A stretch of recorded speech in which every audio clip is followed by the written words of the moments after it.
Universidad de Chile Podcast es un espacio transmedia de difusión científica, académica y cultural desde la Universidad de Chile. En esta temporada 2021 nos encuentras en Tantaku y en tu plataforma de reproducción y streaming favorita en audio y video. En este capítulo hablaremos de historia, considerando que en Chile existía un centro de producción de vacunas hasta el año 2002, pero también de empatía, de entender que la vacunación es un acto generoso que ha salvado vidas a lo largo de la historia.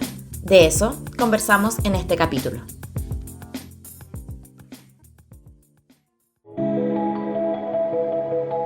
Si pudieras entrar a la biblioteca del Instituto de Salud Pública, una de las primeras cosas que verías es un pendón conmemorativo que dice que en esa institución, y con ello en el país, se fabricaron vacunas y medicamentos durante todo el siglo XX.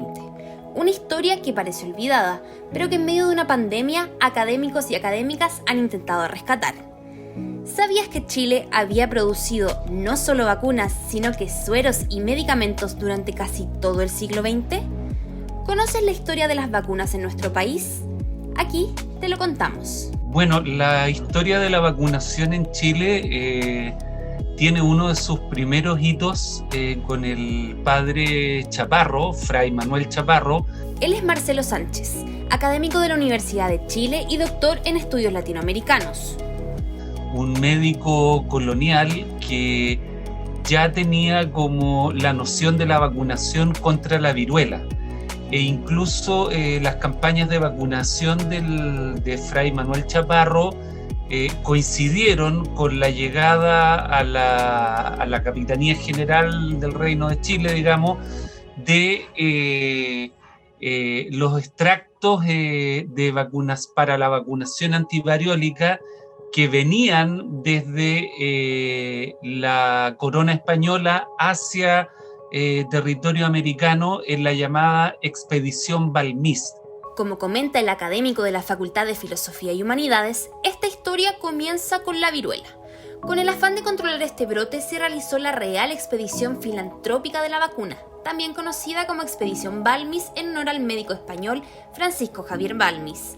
Este periplo se extendió entre los años 1803 y 1806 y se considera la primera expedición sanitaria internacional de la historia, aunque sus métodos no fueron apropiados. La corona raptó niños para realizar lo que se conocía en ese momento como la técnica de brazo a brazo, que en realidad hacía referencia a un repositorio humano de anticuerpos. Que no se produce en todo caso, no es una inyección, es un escaramiento de la piel donde se introduce la pústula de esta como versión atenuada de la viruela, digamos, que viene de la viruela vacuna en las vacas, y por eso se llama vacuna, y eso va a producir posteriormente una inmunización. En Chile, durante la República, se mantuvieron medidas de higiene enfocadas en la salubridad de alimentos y de desechos, pero no como política de Estado.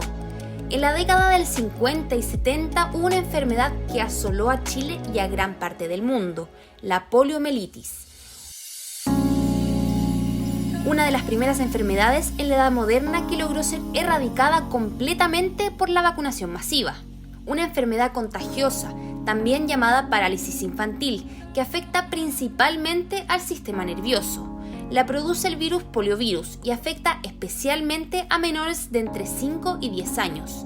Se disemina de persona en persona a través de secreciones respiratorias o por la ruta fecal oral. En épocas de epidemia, su tasa de mortalidad alcanzó el 33%. En Chile produjo cientos de casos durante la década de 1950 y a comienzo de los años 60, por lo que en 1961 comenzó la vacunación con Sabin oral, dispositivo médico que eliminó esta patología. En esos años, la inoculación se inició con más de 1.100.000 niños portadores del virus tipo 1 y en más de 1.300.000 con los virus del tipo 2 y 3. La primera vacunación hizo que disminuyera en 72% el número de casos semanales a los 15 días de iniciado el proceso y en un 90% transcurrido un mes. No solo la vacunación, sino que las campañas de higiene en el país va a venir de la mano del tremendo impacto demográfico que significa la epidemia de cólera a fines del siglo XIX, entre 1886 y 1888. Una epidemia que significa entre 25.000 a 30.000 muertos en Chile, y este episodio es un episodio traumático. Estamos hablando, insisto, de 25 a 30.000 fallecidos para una población muchísimo menor que la actual, por supuesto, y que en el fondo termina de dar un impulso definitivo a los consejos de higiene, digamos, a todo un movimiento por la higiene pública que desemboca finalmente en 1890 en el Consejo Superior de Higiene. La académica del Departamento de Ingeniería Industrial de la Facultad de Ciencias Físicas y Matemáticas de la Universidad de Chile, Cecilia Ibarra, está realizando una investigación histórica sobre cómo se desarrollaron políticas públicas de investigación e innovación en vacunas e higiene, y nos cuenta sobre la era moderna en nuestro país. En la historia moderna, que es la que está más relacionada con lo que es ahora, es durante el siglo XX. Yo diría que la parte más interesante, si bien habían, como te digo, estas vacunas animales y todo eso, empieza cuando se crea el Instituto Bacteriológico de Chile, que ahora es el ISP. Entonces ese instituto, el Instituto Bacteriológico, nace y uno de sus mandatos es la provisión de vacunas, de medicamentos para las campañas de salud. Y es que la historia de las vacunas y en general de la investigación en Chile se extiende desde finales del siglo XIX y por casi todo el siglo XX. Su concepción moderna se conformaría después de la crisis por la viruela y el cólera. En 1890 se crea el Consejo Superior de Higiene y en 1892 este consejo se convierte en el Instituto Superior de Higiene de Santiago, que se enfocó principalmente en desinfectar las ciudades, resguardar el agua y controlar epidemias cuidando la salubridad de la ciudad.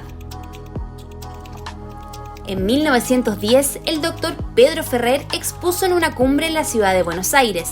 De los registros de esa intervención, sabemos que en Chile se había iniciado un proceso exitoso de vacunación contra la rabia en animales.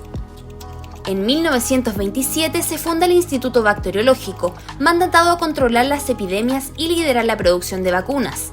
Este instituto fue heredado por el actual Instituto de Salud Pública en 1980. Fue el 2002 que se cerró el centro de producción de vacunas de dicho centro. ¿Pero qué hay detrás de este cierre? De esto nos cuentan la académica Cecilia Ibarra y Marcelo Sánchez.